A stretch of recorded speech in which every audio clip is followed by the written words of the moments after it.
Selamat pagi anak-anak. Bagaimana kabarnya hari ini? Semoga sehat selalu ya. Pada pagi hari ini kita kembali berkumpul di kelas ini. Kita kembali untuk belajar bersama tentang Daud sang pemimpin. Nah, Ibu mau bertanya terlebih dahulu. Siapakah Daud?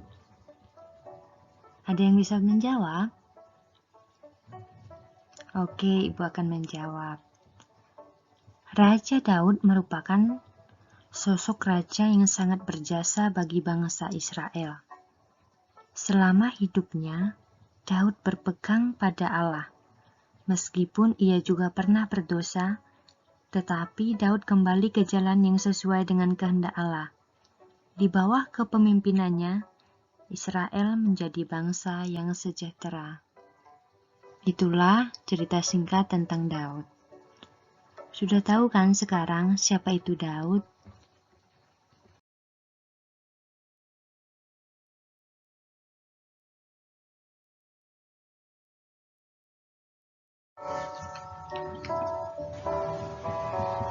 Sekarang, mari kita buka buku Pendidikan Agama Katolik dan Budi Pekerti halaman 45-46. Di situ ada sebuah cerita tentang bungsu yang peduli. Mari kita masing-masing baca dalam hati ya. Setelah membaca cerita tentang pangeran bungsu yang peduli, silahkan kalian catat di buku tugas pertanyaan di bawah ini.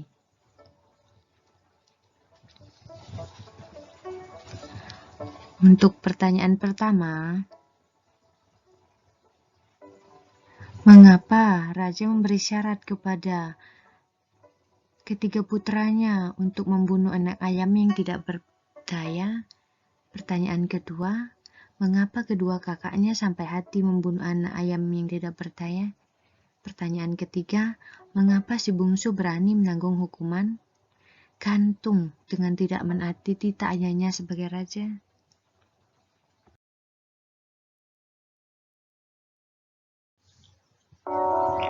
Nah, Ibu akan membuat kesimpulan dari cerita yang telah kita baca tadi. Kisah tentang pangeran bungsu yang peduli menunjukkan bahwa seorang pemimpin tidak lahir dengan sendirinya. Jiwa dan semangat kepemimpinan dipengaruhi oleh keluarga. Orang tua kita adalah pemimpin kita di dalam keluarga. Nasihat dan petuah mereka pantas kita taati.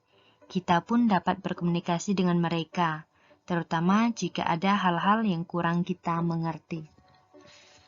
Perjuangan, pengorbanan, dan kepedulian mereka dapat kita jadikan sebagai teladan dalam kehidupan kita. Kita akan selalu merasa aman dan bahagia jika kita mengalami penyertaan dari orang tua atau orang lain yang sangat mengasihi kita.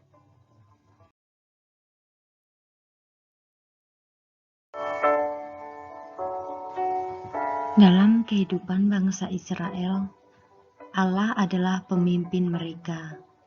Raja atau pemimpin bangsa adalah wakil Allah yang sepenuhnya menjalankan kedaulatan dari Allah. Pemimpin atau raja yang baik merupakan lambang kehadiran dan penyertaan Allah di tengah umatnya. Kesetiaan bangsa Israel dan para pemimpin kepada Allah akan selalu mengantar mereka untuk merasakan kehadiran Allah yang menolong dan menyelamatkan. Nah, sekarang mari kita bersama-sama buka kitab suci kita 2 Samuel 7 ayat 8-17, yaitu tentang janji Tuhan kepada Daud. Mari kita baca dalam hati dan pikiran kita masing-masing.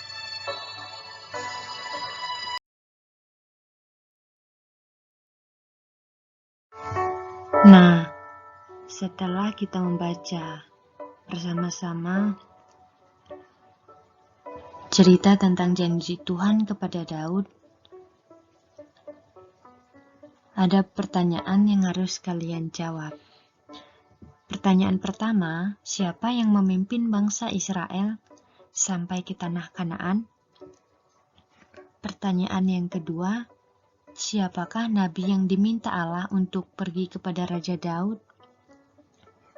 Pertanyaan ketiga, apa isi perjanjian Allah dengan Daud? Dan pertanyaan yang keempat, mengapa Allah mengadakan perjanjian dengan Daud?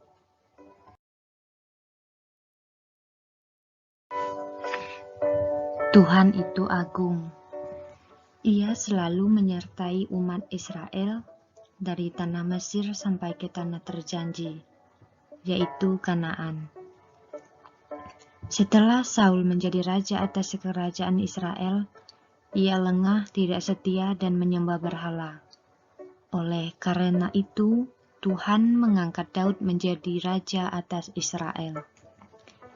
Sebagaimana Raja Daud, jika kita pernah mengalami menjadi ketua, pemimpin, atau pengurus dalam suatu kelompok, tentu dituntut untuk memiliki berbagai kelebihan.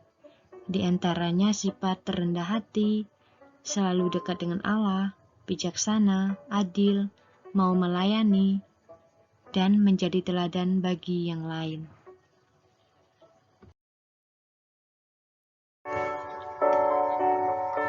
Tuhan akan selalu setia pada janji-janjinya. Tuhan akan senantiasa menyertai kita. Baiklah anak-anak, sampai di sini pelajaran kita hari ini. Sampai jumpa di pertemuan berikutnya. Tuhan Yesus memberkati. Selamat siang.